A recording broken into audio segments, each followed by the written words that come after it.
Hi friends, എല്ലാവർക്കും നമസ്കാരം. നമ്മുടെ പുതിയ വീഡിയോയിലേക്ക് എല്ലാവർക്കും സ്വാഗതം.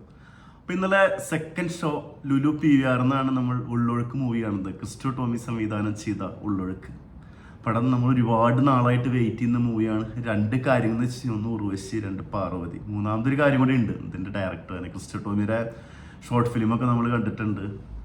വേറെ ലെവലാണ്. ആൾ ഫിലിം ചെയ്യുന്ന സമയത്ത് ഞെട്ടിച്ച് കളഞ്ഞിരിക്കുകയാണ്. എല്ലാ മേഖലയിലും ഞെട്ടിച്ച് കളഞ്ഞിരിക്കുകയാണ്. ഈ പടത്തിൻ്റെ പെർഫോമൻസ് ഇതിലായി തന്നെ എടുത്തു പറയേണ്ടത്, ഒരാളെ പോലും നമുക്ക് ഒഴിവാക്കാനില്ല.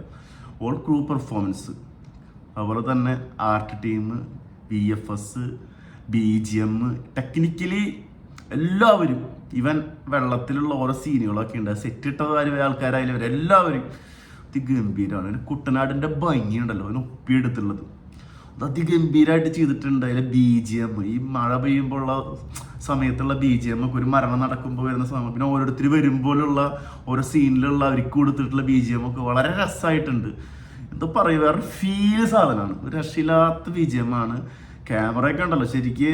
ആ ഒരു വെള്ളം തോണിയിൽ പോണ സമയത്ത് 3 ഏരിയ ഇങ്ങനെ കാണിക്കുന്നുണ്ട്. 3 കര, എന്താ പറയുക, കരയല്ല, വെള്ളത്തിൽ അപ്പുറത്ത് തെങ്ങും പറമ്പും കാര്യങ്ങളൊക്കെ ആയിട്ട് 3 ഏരിയ ഇങ്ങനെ കണക്കുന്ന സീനുണ്ട്. അയ്യോ, അത് രസമായിട്ടുണ്ട്. അതുപോലെ തന്നെ വെള്ളം കയറി കഴിയുന്ന സമയത്ത് പൈപ്പിൽ നിന്ന് വെള്ളം പിടിക്കുന്ന സീനുണ്ട്. ചുറ്റും വെള്ളമാണ്, എന്നിട്ട് ഉപയോഗിക്കാനുള്ള വെള്ളം പൈപ്പിൽ നിന്ന് ഇങ്ങനെ പൊക്കി പിടിക്കുന്ന സീനൊക്കെ ഉണ്ട്. ശരിക്കും കുട്ടനാട്ടുകാരുടെ ദുരിതം എന്നുണ്ടല്ലോ നമുക്കറിയാം. നമുക്ക് ഒരുപാട് ഫ്രണ്ട്സ് ഉണ്ട്. അവരൊക്കെ ഒരു കൊല്ലത്തിൽ 3-4 മാസം ക്യാമ്പിലായിരിക്കും. അപ്പോൾ അത് ഭയങ്കരമാണ്. ഇപ്പോൾ ഒരു വീട്ടിലൊരു അപകടം നടന്നു, ഒരു മരണം നടന്നു കഴിഞ്ഞാൽ അത് പള്ളി കല്ലറയിൽ ദഹിപ്പിക്കാൻ, അത് ഫ്യൂണറൽ ചെയ്യാൻ വേണ്ടിയിട്ട് വെള്ളം ഇറങ്ങേണ്ടി വരുന്നൊരു അവസ്ഥയൊക്കെ ആലോചിച്ച് നോക്കി. അതൊരു ആഴ്ചകളോളമൊക്കെ ബോഡി ഫ്രീസറിൽ വെച്ച്, മൊബൈൽ ഫ്രീസറിൽ വെക്കുന്നൊരു അവസ്ഥയൊക്കെ ഉണ്ടല്ലോ. എല്ലാ മേഖലയിലും കുട്ടനാട് നല്ല കുടിവെള്ളം കിട്ടും. ചുറ്റും വെള്ളത്തിലാണ്, നല്ല കുടിക്കാനുള്ള വെള്ളം പോലും കിട്ടില്ല. എല്ലാ വീട്ടിലോട് വാട്ടർ പ്യൂരിഫയറും കാര്യങ്ങളൊക്കെ ഉണ്ടായിരുന്നു. നമ്മൾക്കത് കണ്ടുള്ള ഒരു കൂട്ടുകാരൻ്റെ വീട്ടിൽ പോയിട്ടുള്ള അനുഭവം നമ്മൾ കാണുമ്പോൾ വിചാരിക്കും, ടൂറൊക്കെ പോകുമ്പോൾ വിചാരിക്കും അവരൊക്കെ വലിയ സ്വർഗത്തിലാണ്. ഭയങ്കര സംഭവമാണ്. അത് ഇതായിട്ട് കണക്റ്റഡ് ആയിട്ടുള്ള ഒരുപാട് ഭാഗങ്ങൾ ഈ ഫിലിമിലുണ്ട്. പടത്തിലേക്ക് വരാം. എൻ്റെ ഒരു വലിയൊരു ഡൗട്ടായിരുന്നു കേട്ടോ, പണ്ട് മുതൽ എൻ്റെ മനസ്സിലേക്ക് ഡൗട്ട്, ഉർവശിയാണോ ശോഭനയാണോ ഏറ്റവും നല്ല നടിയെന്ന്. രണ്ടാളും നമുക്ക് അങ്ങോട്ട് വീട് വയ്ക്കാൻ പറ്റും. എനിക്ക് ഉർവശി എന്ന് തോന്നിക്കഴിഞ്ഞാൽ എനിക്ക് അപ്പം ഓർമ്മ വരിക ശോഭനയുടെ നാഗവല്യ. അപ്പോൾ ഞാനിപ്പോൾ തിരിച്ചു തോന്നിക്കഴിഞ്ഞാൽ ഉർവശിയുടെ ഒരുപാട് ക്യാരക്ടേഴ്സ് ഉണ്ട്. അപ്പോൾ അവർ സംശയം പണ്ട് പോലെ നടക്കുകയാണ്. പക്ഷേ ഇത്ര കാലമായിട്ട് ഔട്ട്സ്റ്റാൻഡിങ് പെർഫോമൻസുകൾ. ഇപ്പോൾ ലാസ്റ്റ് വന്ന ശോഭന പടം നമുക്കറിയാം, സുരേഷ് ഗോപി ആയിട്ടുള്ളത്. അതിന് ശേഷം വേറെ പടം വന്നിട്ടില്ല. ഇപ്പോൾ തരുൺമൂർത്തി മോഹൻലാൽ പടം നടക്കുന്നുണ്ട്. ഇവിടെ ഉർവശിയുടെ പെർഫോമൻസ് അതിഗംഭീര പെർഫോമൻസ് ആണ്. അമ്മയുടെ റോള് ചെയ്തിട്ട് ഞെട്ടിച്ചിരിക്കുകയാണ്. അതിഗംഭീര പെർഫോമൻസ് ആണ്. അതുപോലെ കട്ടയ്ക്ക് നിൽക്കുന്ന പാർവതിയുടെ പെർഫോമൻസ്, ഇവർ തമ്മിലുള്ള കുറേ ഇമോഷൻ സീൻസുകൾ കാര്യങ്ങളൊക്കെ ഉണ്ട്. ഒരു രക്ഷയില്ല. അപ്പോൾ ഒരു കുട്ടനാട് സംഭവിക്കുന്ന ഒരു ഫാമിലിയിൽ നടക്കുന്ന ഒരു വിഷയങ്ങളാണ് അത്. ഉർവശിയുടെ ഫാമിലി, അതുപോലെ തന്നെ പാർവതിയുടെ ഫാമിലി തമ്മിൽ കണക്റ്റഡ് ആയിട്ട് ഇൻസിഡൻറ്റ് പുറത്ത് നടക്കുന്ന കുറേ കാര്യങ്ങളാണ്. അവരുടെ പെർഫോമൻസുകൾ, അവരുടെ സംസാരിക്കുന്ന ഇമോഷൻ സീനുകൾ, അവരെ മകളായിട്ടുള്ള തമ്മിലുള്ളൊരു ജാതി കെമിസ്ട്രി വർക്കൗട്ടായിട്ടുണ്ട്. ഉർവശി പറയുന്ന കുറേ കാര്യങ്ങൾ, തിരിച്ചു പറയുന്ന കാര്യങ്ങൾ, ഇതിൽ കുറേ കാര്യങ്ങൾ എനിക്ക് പറയുന്നുണ്ട്. പറഞ്ഞു കഴിഞ്ഞാൽ ഒക്കെ സ്പോയിലർ കണ്ടന്റ് ഞാൻ പറയുന്നില്ല. കഴിഞ്ഞാൽ അറിയാണ്ട് പറഞ്ഞു പോയി കഴിഞ്ഞാൽ ശരിക്കും അത്രയും രസമുണ്ടോ. എല്ലാ ക്യാരക്ടേഴ്സും, അലൻസിയറുടെ ക്യാരക്ടർ, അരവിന്ദൻ്റെ ക്യാരക്ടർ, എല്ലാവരും. ഇപ്പോൾ ഇതിൻ്റെ ഉർവശിയുടെ സിസ്റ്ററായിട്ട് വരുന്നൊരു ക്യാരക്ടർ ഉണ്ട്. ഒരു രക്ഷയില്ല ചേച്ചിയുടെ ക്യാരക്ടർ. പിന്നെ അനീതിയുടെ ക്യാരക്ടർ, പിന്നെ മറ്റേ പാർവതിയുടെ ഹസ്ബൻഡായിട്ട് വരുന്ന ആളുടെ ക്യാരക്ടർ, പേര് വിട്ടുപോയി, അവളുടെ ക്യാരക്ടർ, എല്ലാവരും ചെറിയൊരു സ്പേസ് ഉള്ളതും കൂടി എല്ലാവരും ഗംഭീരമായിട്ട്. അലൻസിയറിൻ്റെ ക്യാരക്ടർ, അതുപോലെ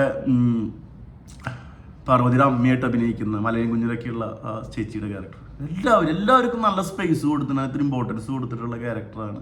അത് രസമായിട്ടാണ് ചെയ്ത് വെച്ചിട്ടുണ്ട് എല്ലാവരും. ഒരാൾ പോലും 2 മണിക്കൂർ നേരം പടമുള്ള 2 മണിക്കൂർ നേരം നമ്മൾ ആ സ്ക്രീനിൽ ഇങ്ങനെ തിയേറ്ററിൽ ഒരു സ്ഥലത്തേക്ക് നമ്മൾ നോക്കില്ല. ആ രീതിയിലുള്ള ഇമോഷൻസാണ് നമ്മൾ കണക്ട് ആവുന്നത്. ഉർവശി നിന്ന് പെർഫോം ചെയ്തേക്കാണ്. ഇത് നമ്മളുടെ ഓരോ സീനുകളൊക്കെ ഉണ്ട്, അത് അതിഗംഭീരമാണ്. പിന്നെ പല കാര്യങ്ങൾ നമുക്ക് വർക്കൗട്ട് ആവേണ്ട. ഇഷ്ടപ്പെട്ടൊരു കല്യാണം, ഇഷ്ടപ്പെട്ടൊരു പെണ്ണിന്, ഇഷ്ടപ്പെട്ട ഒരാളിന് കല്യാണം കഴിക്കാൻ താല്പര്യം നടത്തി കൊടുക്കുക എന്നുള്ള കുറേ കാര്യങ്ങളൊക്കെ ഇതിൽ പറയുന്നുണ്ട്. പ്രണയം ഭയങ്കര കണക്റ്റഡ് ആയിട്ട് പറയുന്നുണ്ട്. കാരണം ഒരു ജീവിതം മുഴുവൻ അത് സമാധാനം ഇല്ലാണ്ട് കഴിയേണ്ടി വരുന്നൊരവസ്ഥ, അതൊക്കെ ഒരുപാട് സംഭവം കണക്റ്റ് ആവുന്ന കാര്യങ്ങളുണ്ട്. ഒരുപാട് നല്ല പോയിന്റ്സ്, വർക്കൗട്ട് ആവുന്ന നല്ല പോയിന്റ്സ് ഈ പടത്തിൽ ഇട്ട് തരുന്നുണ്ട്. ഇന്നത്തെ സമൂഹത്തിലുള്ള കുറേ കാര്യങ്ങളും അപ്ഡേറ്റ് നടക്കുന്ന കാര്യങ്ങളൊക്കെ ഈ പടത്തിൽ പറയുന്നുണ്ട്. ഏറ്റവും സെഡ് അത് ഗംഭീരമാണ്. എല്ലാ ടീമും, ഓൾ ക്രൂ തകർത്ത് ചെയ്തിട്ടുണ്ട്. കുറേ കാര്യങ്ങൾ പറയാനുണ്ട്, പക്ഷെ അതൊക്കെ പറഞ്ഞു കഴിഞ്ഞത് പടമായിട്ട് നിങ്ങൾക്ക് അത് റിലേറ്റഡ് ആവും, അതുകൊണ്ട് ഞാൻ പറയുന്നില്ല. തകർത്ത് ചെയ്തിട്ടുണ്ട് എല്ലാവരും. ഉർവശി ചേച്ചി നിങ്ങളെ നമിച്ചിരിക്കുന്നു. പിന്നെ പാർവതിനെ നമുക്കറിയാം, പാർവതി ചെയ്യുന്നവരെ ക്യാരക്ടർ ഇതിലൊക്കെ ഭയങ്കര പലരും ചെയ്യാൻ പഠിക്കുന്ന ഓരോ കാര്യങ്ങളൊക്കെ ആൾ ചെയ്തിട്ടുണ്ട്. ആ കഥാപാത്രം അങ്ങേറ്റം എൻഡിലെത്തിക്കാൻ വേണ്ടിയിട്ടുള്ള കാര്യങ്ങളൊക്കെ ആൾ ചെയ്തിട്ടുണ്ട്. പിന്നെ വീട്ടിനുള്ളിൽ വെള്ളം കയറുന്നതും ബോഡി പൊക്കി വയ്ക്കുന്ന സീനുകളും അതൊക്കെ നമുക്ക് സത്യം പറഞ്ഞാൽ കണ്ണിന്ന് വെള്ളം വരുന്ന സീനാണ്. എല്ലാം കൊണ്ടും ഒരു വൺ ടൈം തിയേറ്ററിൽ മസ്റ്റ് വാച്ച് ചെയ്യേണ്ട മൂവി. നമുക്ക് ഫാമിലിയായിട്ടൊക്കെ കാണാം. കുറച്ച് സ്ലോ ബേസ്ഡ് ആണ് പടം. അതൊക്കെ കാണാൻ സമാധാനമായിട്ടുള്ള മനസ്സുള്ള ആളുകൾ മാത്രം പോകും, അല്ലാത്ത ആൾക്കാർ ബുദ്ധിമുട്ടിക്കാതിരിക്കുക. അവർ പോയിട്ട് മറ്റുള്ളവർക്ക് ബുദ്ധിമുട്ടാവും. അപ്പോൾ നല്ലൊരു എക്സ്പീരിയൻസ് ആയിരുന്നു. ഇന്നലെ പടം ഹൗസ്ഫുള്ളാണ് കേട്ടോ. ഉർവശിക്കും പാർവതിക്കും ഇത്രയും ഫാൻസ് എന്ന് എനിക്ക് ഇന്നലെ മനസ്സിലായത്. എനിവേ എല്ലാവരും കാണുക, തിയേറ്ററിൽ പോയിട്ട് കാണുക. നല്ലൊരു മൂവിയാണ്. ആടുജീവിതത്തിന് ശേഷം എനിക്ക് ഭയങ്കര കണക്റ്റായിട്ട് മൂവിയാണ്. ആ ഒരു ഫീലിൽ കേട്ടോ. അതിനുശേഷം ഇഷ്ടപ്പെട്ട ഒരുപാട് മൂവികളുണ്ട്. നല്ല പെർഫോമൻസുകൾ ഓൾ ടീം വിത്ത് തകർത്തിട്ടുണ്ട്. Must watch in theatre. Video ഇഷ്ടപ്പെട്ട എല്ലാവരും ലൈക്ക് ചെയ്യുക, ഷെയർ ചെയ്യുക, സബ്സ്ക്രൈബ് ചെയ്യുക. അടുത്തൊരു വീഡിയോ ആയിട്ട് വീണ്ടും വരാം. ബൈ. മുകേഷ്.